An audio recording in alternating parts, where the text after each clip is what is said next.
Little boy in Twin Falls can call this the best Memorial Day of his life. Yes, that young man received a visit from a couple of his favorite members of our nation's greatest generation. And get this, it all happened on his birthday.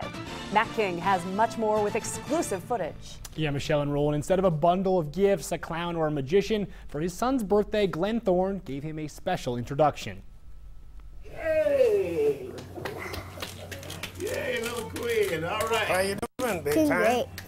Yeah, thank you. I just turned 5. Quinn Thorne celebrated his 5th birthday with Lenard Yates and Walter Suggs, 2 men who traveled 1,000 miles to join a young boy they'd never met and who didn't know they were coming. It was almost touching to tears about this little kid, you know? 87 years old, Yates grew up in Alabama. After college ROTC, he served with the all-black Tuskegee Airmen during the Second World War. Well, I guess I watched too much John Wayne movies. Hollywood also gets the blame for Quinn's fascination with our nation's first African-American combat aviators. They protected our country. Quinn saw the blockbuster Red Tails and now talks of little else. The Germans, they tried to take our freedom. Months after seeing the movie, the charm of the Tuskegee Airmen failed to wane. Quinn approached strangers asking if they'd flown with the Red Tails, and for his birthday begged his father to facilitate an introduction. Now, most birthday wishes of such a fantastic nature go unanswered. Quinn Thorne contacted every Tuskegee chapter in the nation with few responses. Then, Chaplain Hope Stevens at Southwest Airlines, a Tuskegee volunteer, passed the story along to Sacramento chapter president Walter Suggs. And it brought tears to my eyes almost. The 72-year-old Suggs served 24 years in the Air Force, he says, to gain the education and training he needed to go where he wanted in life. He met Yates while doing civilian work in Saudi Arabia and joined the Tuskegee Foundation after he retired. When he told Yates about Quinn, the two knew they had to come to Idaho. I want to see his face with all the glee that I think he's going to have at that moment. So I can't wait to see that. That's why I'm here. And so, after serving his country for 30 years in Europe, the Pacific, and Vietnam, right before a weekend designated to honor those with whom he served, one of fewer than 150 living Tuskegee pilots elected to wake up before the sun and board a flight to Boise.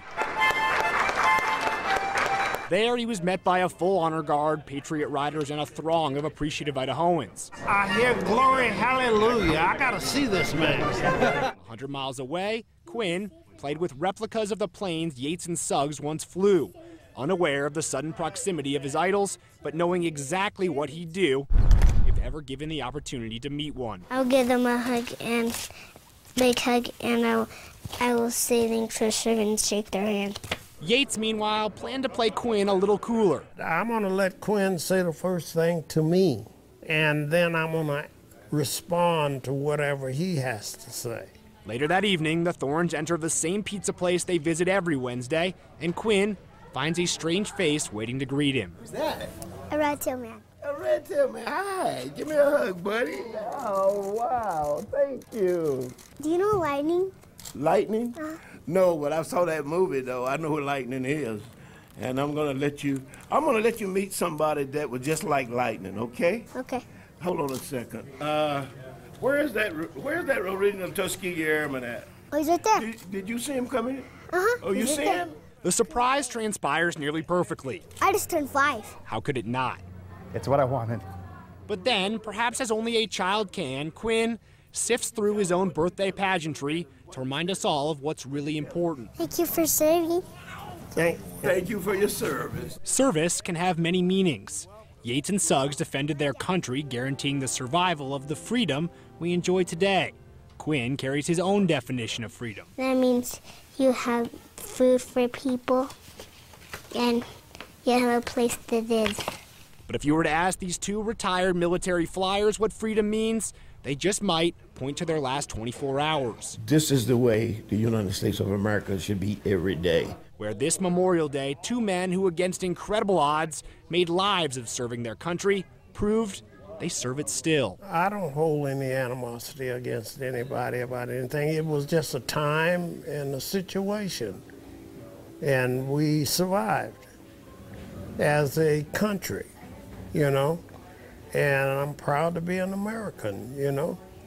And I've been in all these foreign countries, and I'm convinced that this is the best. Quinn unwraps some gifts. Can I take it off the paper? Enjoys a quiet moment alone with his pizza, and then returns to his guests of honor, eager to log as much time as possible with his two heroes before they have to go. And what do you want to do, be in the Navy or Air Force? I want to be a real man.